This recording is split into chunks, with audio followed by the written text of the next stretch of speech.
என்ன பண்ண போற? அந்த கேஸ வாபஸ் வாங்க போறீங்க உங்க அம்மாவுக்கான. உங்க அம்மா எத்தன பாடுபடுறாங்க பார்த்தீங்களா? என்னென்ன வேலை பண்றாங்கன்னு பார்த்தீங்களா? எப்படியாவது வந்து அத வாபஸ் வாங்க வச்சிரணும் அப்படிங்கிறதா. அப்படியே உன்னையும் அவரையும் அப்படியே ஒண்ணா வச்சிரலான்னு பார்க்குறாங்க அப்படின்னு பேசிட்டு இருக்கும்போது, இந்த பக்கம் எழிலும் அமுதா வராங்க. வந்தோனே அவங்க வந்துட்டு, "வாப்பா, வாப்பா, வா எழில், வாடா எழில்" அப்படின்னு சொல்லிட்டு, அந்த பவ்யம் இருக்கே கோபிநாத்து, "ஏய் கோபிநாத்து, நீ யாருன்னு எனக்கு தெரியும்டியே. சும்மா இப்படி வசனம் பேசினா போதுமான்னு கவுண்டா பண்ணி சொல்ற மாதிரி, என்னடா நான் நடிப்படா சாமிகளா" அப்படின்னு. உடனே வாப்பா வாப்பா அப்படின்னு கூப்பிடுறாங்க. உடனே எழிலா வந்திருக்காங்க அப்படின்னு எழில் வாடா வாடா அப்படின்னு கூப்பிடுறாங்க. அந்த பேசினா அப்படி வந்துட்டு நல்லா இருக்கே அப்படி இருக்கே உட்கார விட்டு அப்படின்னு பேசுறாங்க. உடனே வந்துட்டு இந்த காஃபி காஃபி கொடுக்குறான், காஃபி கொடுத்துட்டு அமிர்தா கொடுக்குறான். குடிச்சுன்னு வந்துட்டு என்னடா எப்படி போயிட்டு இருக்கு? படம் நல்லா போயிட்டு இருக்கு பாட்டி, நல்லா போயிட்டு இருக்கு. சரி சரி, ஓகே ஓகே, நல்லா போயிட்டு இருக்கா இல்லை, வெரி குட் அப்படிங்கிறாரு. உடனே வந்துட்டு என்ன பாட்டி சொல்லி தான் வந்தேன். பாட்டி என்ன சொன்னாங்க அப்படின்னு. இப்போ உங்களுக்கு ஒரு கேள்வி கேட்கணும், எனக்கு கேள்வி உங்களுக்கு இருக்கான்னு கேட்குறேன். பாட்டி வந்து ஃபோன் கூப்பிட்டா எலி வந்துக்கிட்டு அவங்க அம்மாட்ட ஃபோன் பண்ணி என்னம்மா பாட்டி கூப்பிட்றாங்கன்னு கேட்க மாட்டானா? நீங்கள் யூஸ் பாருங்களேன் நினைக்கிறேன். இதெல்லாம் நார்மலாக மனுஷங்க நீங்கள் நான் பண்ணுவோம்ல, ஆனால் எலி பண்ண மாட்டான். ஏன்னா கதை அப்படி அப்படின்னு.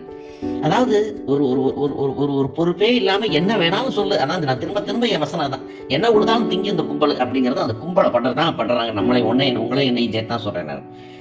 படு கேவலமான ஒரு கதை. எனக்கு என்னன்னா இதெல்லாம் செஞ்சுட்டு எப்படி நிம்மதியா தூங்க முடியும் அப்படின்னு தோணும் எனக்கு நிஜமாவே.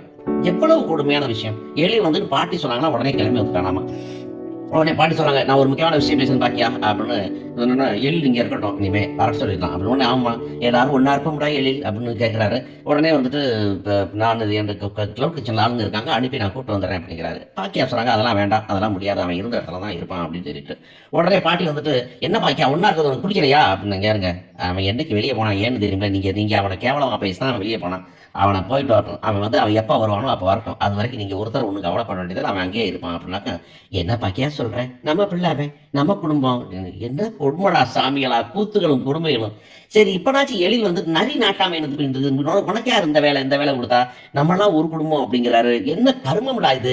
இதை கேட்டுட்டு பாக்கியாவும் கம்முன்னு இருக்காங்க. எழில் படிச்சுட்டாங்க பாருங்க, எங்கள் அம்மா சொல்கிறதான் சரி. அமிர்தா நீ என்ன அவன் எழில் சொல்கிறதான் சரி, நாங்கள் தனியாகவே இருந்துக்கிறோம், அப்புறம் பார்த்துக்கலாம், 6 மாதம் ஆகட்டும், அப்புறம் பார்த்துக்கலாம், அப்புறம் வந்துக்கிறோம் அப்படின்னு சொல்லும்போது, தன்மானமுள்ள ஒரு பொண்ணை